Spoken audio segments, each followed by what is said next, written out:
Simula na rin ang pagbabakuna sa mga edad 12 to 17 years old na walang comorbidities sa bataan ngayong araw, November 3, batay na rin sa atas ni Governor Abet Garcia. Ito'y matapos ang isinagawang ceremonial vaccination sa mga parehong edad na may comorbidities na isinagawa naman noong October 29. Ang pagbabakuna sa Priority Group A3 o pediatric patients ay itutuloy naman sa November 5. Sa pagbabakuna sa mga menor de edad, kailangang ipakita ng magulang ang birth certificate ng bata na tatanggap ng bakuna, gayon din ang kanyang valid identification at ng kanyang magulang. Kung wala namang birth certificate, maaring baptismal certificate, insurance policies, health membership, life plan, memorial plan, school ID at PhilHealth, GSIS, SSS cards at iba pang dokumento na magpapakita ng kaugnayan ng anak at magulang. Kailangan naman ang special power of attorney kung hindi magulang ang kasama ng bata sa pagpapabakuna.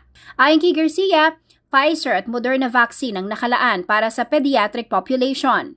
Hinihikayat naman ng gobernador ang mga magulang na tangkilikin ang programa ng pagbabakuna dahil walang pinipiling edad ang COVID-19. Huwag daw hayaang ilagay sa peligro ang mga anak dahil ayon sa datos, may banta pa rin sa kalusugan at nakamamatay ang COVID-19. Paalala pa niya na ang bakuna ay dagdag proteksyon lamang at kailangan pa ring sumunod sa mga minimum health protocol sa lahat ng oras. Ang kaligtasan ay nakasalalay pa rin sa kamay ng bawat isa, kaya naman iba yung pag-iingat pa rin ang bilin ng gobernador.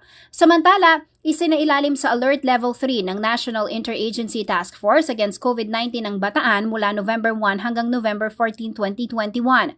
Batay sa November 1 COVID-19 update ng lalawigan, nasa 621 ang bilang ng aktibong kaso. 1,167 ang mga nasawi habang 27,296 ang gumaling na. Jennifer Salenga, CLTV News.